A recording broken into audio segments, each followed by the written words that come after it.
Hello everyone and welcome back to the FIA Manufacturers Cup exhibition season in 2019, season number 1 of course, and we're here at Monza for round 4. First of all, if you want to catch this live as it happened, the live stream is in the description below. Apologies again for the voice, I've still got man flu, so yes, my voice is going to sound slightly different through this. So, Monza, Audi R8, we've just done the Willow Springs Nations Cup race.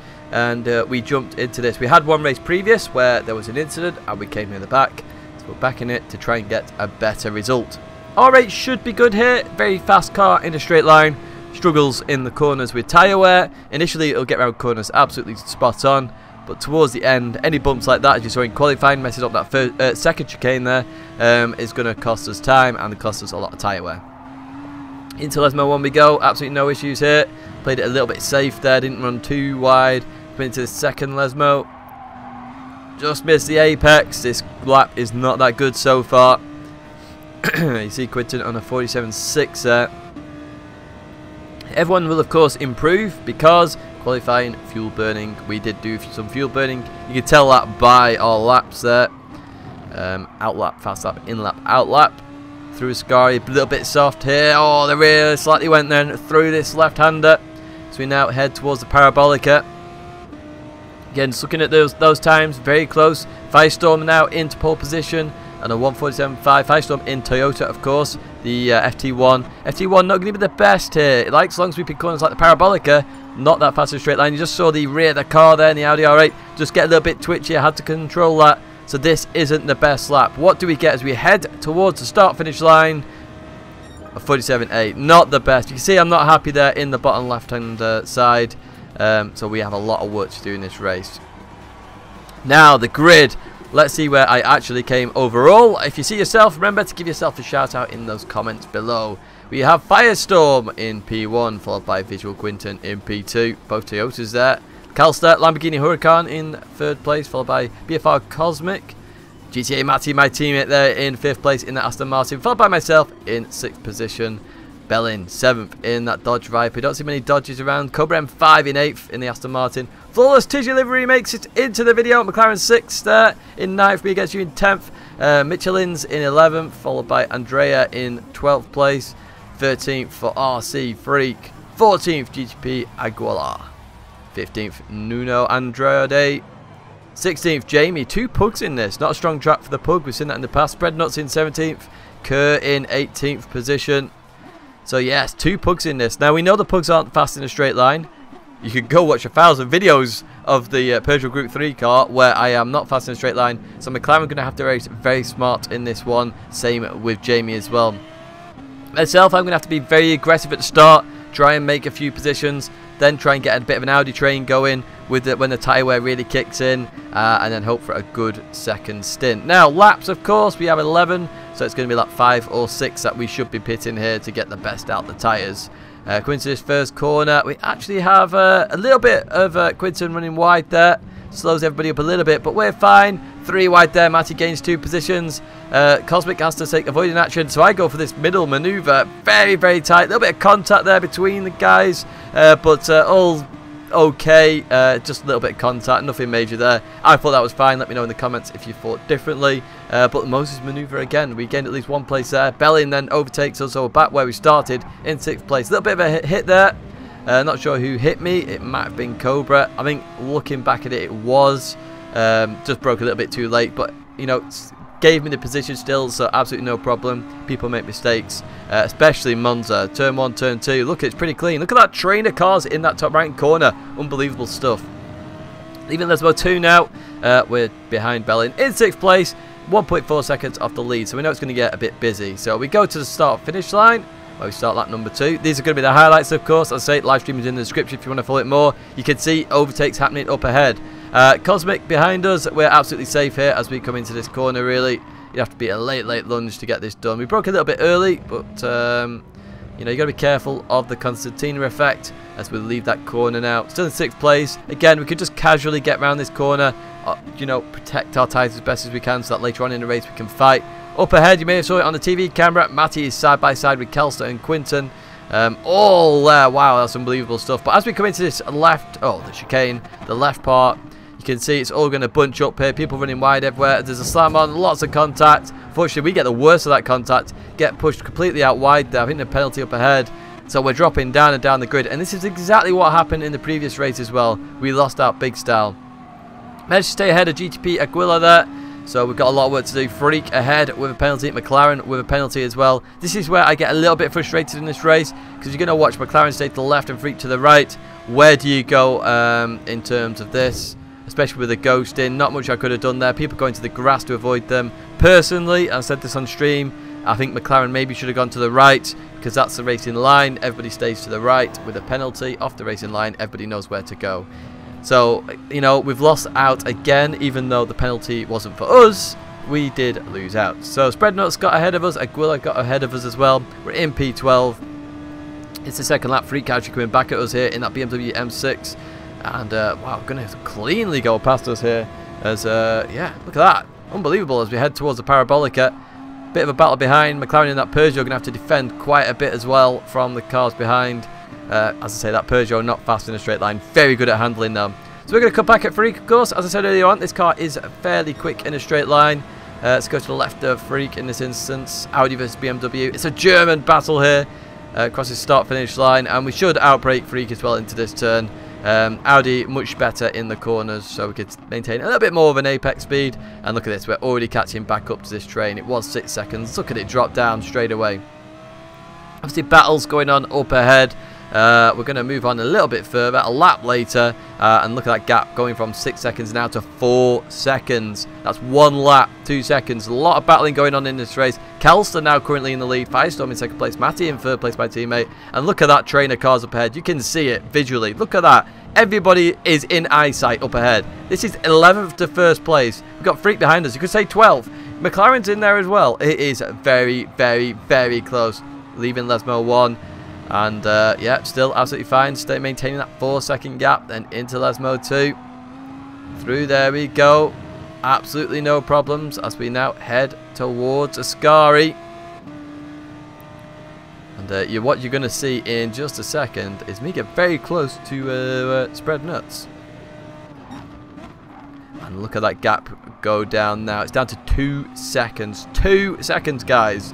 And look how close it is. Unbelievable. This is 12 cars, 2.5 seconds apart. And I'm going to go to the right a little bit here. Oh, you can just see it there. The train of cars is enormous. So at this point, I'm in my head. I am thinking, okay, I can't stay in this train. It'll just be battles. Everybody's slowing each other up. We've seen that. We've gained so many seconds over the laps. So what we're going to do here is actually go for an earlier pit stop. Now, this is very, very risky in a car like the Audi R8. Very, very tyre critical. You know, if the tyres go on it, you are drifting everywhere. You can't put the power down. It's very unstable in corners. We saw that at Suzuka a while ago in this car. On the middle of a stint, the car is just sliding without accelerating or braking. McLaren, a few other guys chose to do the same thing. So obviously seeing the same thing I was in terms of what was happening ahead. Now, known to me, what is actually happening ahead was there was a turn 1 incident. So that helped us even more, and we ran wide here as well at turn 1. But where are we going to come out after all of turn 1 incident? Did it affect everybody, or did it only affect a few? We advance to the end of this lap. You can see Kerr going in the pits now. Michelin's went in 1 lap earlier than I did even there. So I know Michelin's is going to struggle. But there's GTA Matty, there's Kelster. So we're coming out right at the front of this pack. So now we're in a fighting position. We're going to struggle with tyres, but we're in a fighting position. We can see Matty up ahead. So that was significant. A significant piece of strategy there. Look in the top right corner. McLaren gets ahead of Kelster as well. So that's key for McLaren, trying to maintain that position. McLaren's in the slipstream. Oh, he isn't in the slipstream at the moment, but will be by the end of this lap because of the way that car handles in this middle section. Instantly catches up. As you can see, Matty up ahead fighting with Michelin's here. Matty gets ahead of Michelin's. He's in a really good spot to win this race. As we come through here, you can see there, McLaren did gain on me, as I said he would. That car, very good at handling, as I say. If you want a good handling car, choose that Peugeot RC Gr3 car. It is amazing. Get involved with Pug Power. We started that last year. Continue on with it. Going through Lesmo 2 now. And we're looking to now catch up to Michelin's. Because if we can catch up to Michelin's, and overtake him, and then try and get on the back of Matty. We get a bit of slipstream. Potentially we go for a GTA 1-2. How good would that be? We've not seen one of them in quite a while. And that Aston as well struggles with tyre wear, so Matty's doing a very good job on this circuit. As you can see, McLaren is right behind me. So at this point, McLaren has two choices. He could go for the race, go for some fun, exciting racing, or he could push me along. Now, remember, in the official season, I went on speed tracks. I was pushing people along. I knew it was a disadvantage for me in the Peugeot. McLaren did it there as well. Racing smart now. McLaren using me for that slipstream, get that little extra speed in that Peugeot. Potentially could overtake me at the end of the race. Potentially pushes me along towards Matty and gains me that, or him that win. Who knows? I would obviously have that dilemma. Do I overtake Matty or not? But you can see McLaren is not going for the move. And I'm keeping an eye on it just in case he does. I did say on stream as well, if you watch the live stream, you know, if McLaren goes for it, I'm not going to push too hard. I want to try and maintain position here. I've got to maintain that tyre wear. Remember, we've come in a lap earlier than everybody else. Matty not really pulling away from Michelin's at this point. Michelin's got that slipstream. That's going to help him out a little bit. And me against you going for the non-stop strategy. Again, interesting strategy. You know, tyre wear, maybe not as significant on this track compared to others because it's a lot of straight lines. But even so, it's still going to struggle in the fast, high-speed corners. The Ascari, Parabolica, all those kind of corners it's going to struggle with. As you see, we're catching up to Michelin's now. McLaren 6 staying in my slipstream. Again, racing smart here. We're keeping a good pace. Remember, we jumped in a lap earlier. We've got to maintain a good pace here to maintain this. You can see them battling behind just in the TV camera. But look ahead, Michelin runs wide. Gets very sketchy. And I can tell you what, my heart was in my mouth when that happened. Wasn't sure where to go. You could see I was trying to decide where to go. Michelin sort of kept it to the right. So fair play to Michelin for doing that. Could have easily swung left if he didn't take control of that and wiped out me and McLaren 6 as well. And that could have been a bit of carnage on that straight there. But even so, through Ascari we go. And again, at this point, I think, okay, maybe McLaren was pushing me towards Michelin's to then be able to overtake. So I do then start to wonder, will McLaren go for it? You can see I look behind me there. Does he go for it? Again, on stream, I say, if he goes for it, I'm going to let him go and then I'll overtake back on the straights. Again, the R8 is much faster than the RCZ. So on the straights, we're fine. That RCZ is better on tyre wear, better at handling as well. So, you know, on a handling circuit, that RCZ is unbelievable. Blue Moon's Speedway in Field A, that RCZ is top-notch. It's Lagos, it's top-notch. Here we go. You can see now the RCZ is pushing us along. So we know McLaren is in it for a good position and he's racing very, very smart. Coming into this first corner, you can see we're catching up to me against you now. Matty is as well. I am a little bit hoping that Matty gets held up a little bit if I want to go for that win. But part of me also doesn't want him to get held up because it's my teammate at the end of the day. We got a lap later. You can see Matty has got past me against you. And we're obviously going to be catching up to me against you very, very quickly because he's on very old tyres. We're on the softer tyre. Obviously, he's going to be on the harder tyre. He's in the AMG. We are faster than the AMG in the straight line. You can see Kelso going for the move on McLaren as well behind. So Kelso needs to get that move done. McLaren needs to stay with me. So if you look on that TV screen there, McLaren keeps that position. Just runs Kelso out a little bit there. It's interesting, but it can work. I think McLaren was ahead personally, so that's absolutely fine. Literally, you've got to be very, very alongside to make that work, and it's very unlikely to happen on the chicane. Even so, we're catching up to me against you at this point, and into the left. Oh, loses the rear end a little bit here as we accelerate out. Slight bit of contact. At this point, I am wondering whether me against you lets me go here because of that slight bit of contact. Or whether he knew I would then go for a slightly later braking. I'm not too sure. McLaren went for the move as well, which he had to do. 100% had to do that. Saw the gap, went for it, so fair play to McLaren. Again, he's going to have to get in behind and use his slipstream. We go a little bit later on now, and this, of course, is going to be the final lap. And as you can see, McLaren again pushing me along. At this point, I am wondering whether he's going to go for the move on this lap or whether he's going to just stick behind for that third place. It's potentially, you know, a move at Parabolica. That could happen, but he's got to think about Kelster and Andrea behind as well. They're two very fast cars, Lamborghini Huracan GT3 and the Nissan GT-R GT3 car. So here we go, final lap. Can we hold on to second? Can we push for first? Look up ahead though. Matty is 3 seconds, 2.9 seconds ahead, but Matty brakes absolutely late, absolutely misses the first chicane there, so we are going to catch up here. Kelster go for the move again. Look, as you see on that camera, McLaren gives him just enough room there, takes that position. So McLaren keeps it there. So I'm going to stay to the inside. McLaren going to be in my slipstream. Then Kel's trying to go around to the outside at the Curva Grande. And you got Andrea in there as well. So we're now maintaining our line. I'm thinking at this point, can I break away? So into the left we go. I know Matty's tyres will be a little bit dirty, and you can tell he's struggling a little bit here. So my tyres, actually, just on tyres, have handled themselves very well. They are very low, but I'm driven within myself. I've tried not to spin them up, and it has worked. Kelstedt there, getting ahead of McLaren. So at this point, I start panicking a little bit. Can I keep this position from Kelstedt on fresher tyres in a very fast Huracan? I think the Huracan is the fastest GT3 car now in the straight line. Don't quote me on that. The Volkswagen will be up there as well, the Vision Gran Turismo.